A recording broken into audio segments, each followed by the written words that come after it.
আপনার কি মনে হয় আসলে কোন দিকে যাচ্ছে অবস্থা? ধন্যবাদ সবাইকে। গণ অধিকার পরিষদের পক্ষ থেকে শুভেচ্ছা। বাংলাদেশ আসলে কোন দিকে যাচ্ছে সেটা এই মুহূর্তে আপনিও যেমন অনুমান করতে পারতেছেন না, ঠিক আমিও না, আই থিঙ্ক রিফাতও পারবে না, এবং আমাদের ক্যামেরার পিছনে যারা আছে, দর্শক যারা দেখবে, কেউই আসলে এই মুহূর্তে বাংলাদেশকে নিয়ে ভবিষ্যৎবাণী করতে পারতেছে না। কারণ আমাদের অন্তর্বর্তীকালীন সরকার তার পরিকল্পনা প্রকাশ করেনি, এখনও পর্যন্ত জনগণকে একটি অস্বচ্ছতার মধ্যে বন্দী রেখেছে।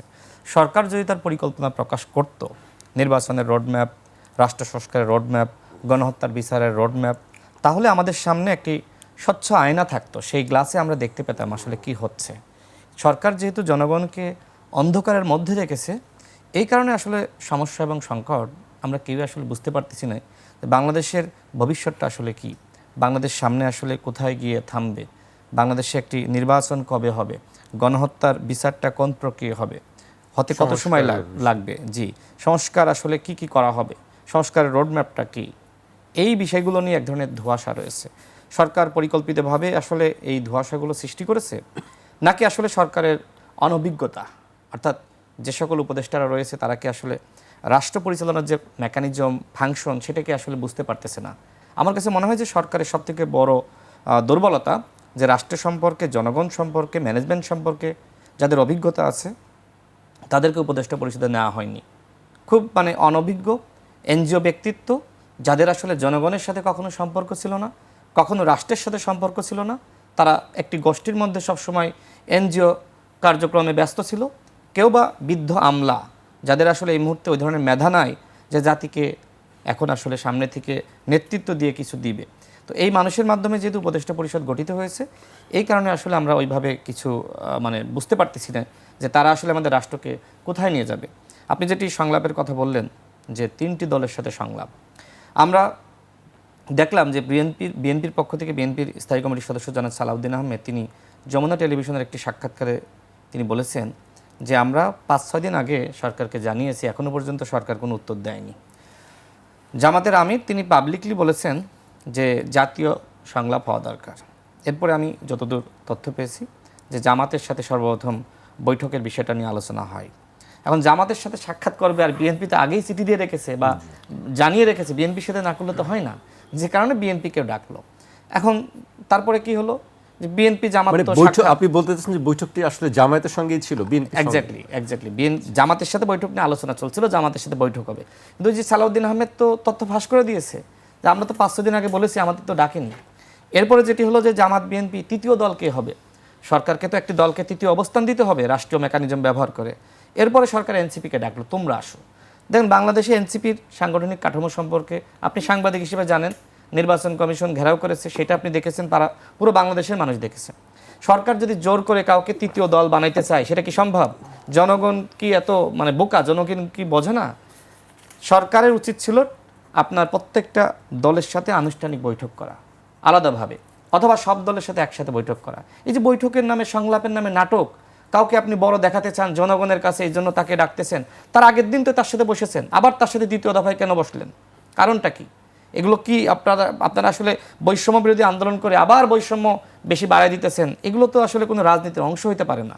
রিফাতদেরকে আমরা ধন্যবাদ জানাই, যখন অনেক বড় বড় সমন্বয়করা চুপ ছিল, তার লেখালেখি আমি দেখেছি, তার অন্যান্য বন্ধুদের লেখাগুলো আমি সাম্প্রতিককালে খেয়াল করেছি, মাহিন, আব্দুল হান্নান মাসুদ, কাদের, হ্যাঁ, যে সময় শীর্ষ নেতৃবৃন্দ অনুপস্থিত, সেই সময় তারা নেতৃত্ব দিয়েছে।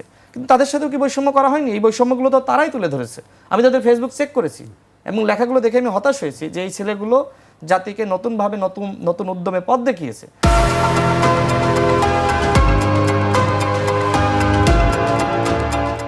তাদের সাথে বৈষম্য, নিজেদের ভিতরে বৈষম্য, মাস্টার মাইন্ডদের নিয়ে কিন্তু তারাও লিখেছে, এনসিপির নেতারাও লিখছে। তার মানে বৈষম্য দূর হয়নি কোথাও থেকে। তো আমি এখন আসি, আজকে নাকি 20-21টি দলের একজন নেতাকে ডেকেছে। তো একজন নেতাকে ডেকে আপনি কি আলোচনা করবেন? আপনি কেন 3টি দলের সাথে আলাদা আলোচনা করলেন, আর বাকিদের সাথে কেন এইভাবে মুরগির খাঁচার ভিতরে সবাইকে ডাকতেছেন? এটা কোনো রাষ্ট্র পরিচালনার সিস্টেম না। এই উপদেষ্টারা মানুষকে সম্মান করতে জানে না।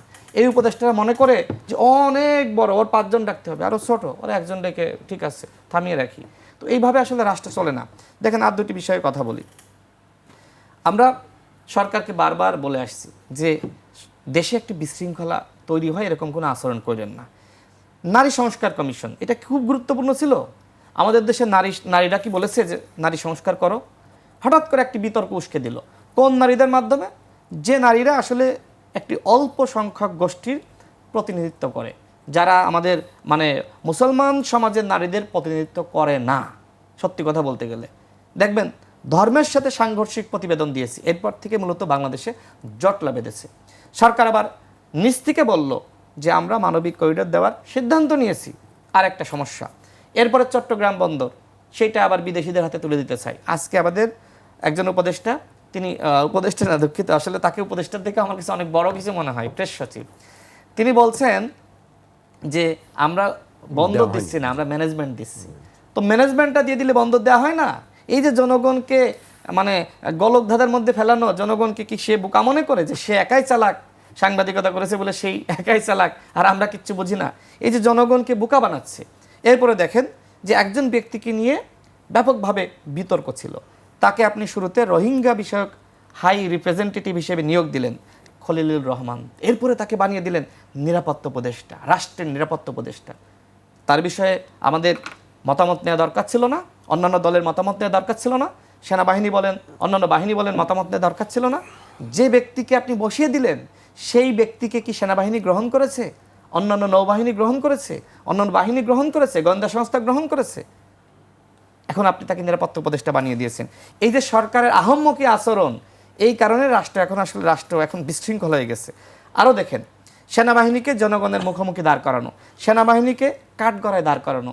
5 আগস্ট যদি সেনাবাহিনী না বলতো যে হাসিনার বিদায় নিতে হবে, হাসিনা পালাইতো, আরও রক্তপাত হতো, আরও হাজার হাজার মানুষ মারা যেত। সেনাবাহিনী জনগণের পাশে এসে দাঁড়িয়েছে, শুধু ওই 5 আগস্ট না, এর আগে দেখেন, এর আগে 1 আগস্ট বা তার আগে থেকেই সেনাবাহিনী দেখবেন যে একদম নিশ্চুপ জনগণের পাশে অবস্থান নিয়েছে। জনগণ স্লোগান দিয়েছে এই মুহূর্তে দরকার সেনাবাহিনী সরকার। আমি নিজে শুনেছি, আমার এই কান শুনতে অবশ্যই ভুল করে নাই, আপনিও সাংবাদিক হিসেবে শুনতে অবশ্যই ভুল করেননি। এই কথা বলেছে। সেনাবাহিনী ক্ষমতা নিয়েছে? সেনাবাহিনী তো ক্ষমতায় নাইনি। এখন এসে আপনি 9 মাস 10 মাস পরে এসে বলছেন যে সেনাবাহিনী আরেকটি 111 সৃষ্টি করতে চাই। এই কথা কেন বলতেছেন? সেনাবাহিনী যেখানে স্পষ্টভাবে বলছে যে আমরা কোনোভাবে আর রাজনীতির সাথে সম্পৃক্ত হতে চায় না, তখন আপনি তাদেরকে বলছেন যে না, তারা ক্ষমতা দখল করবে।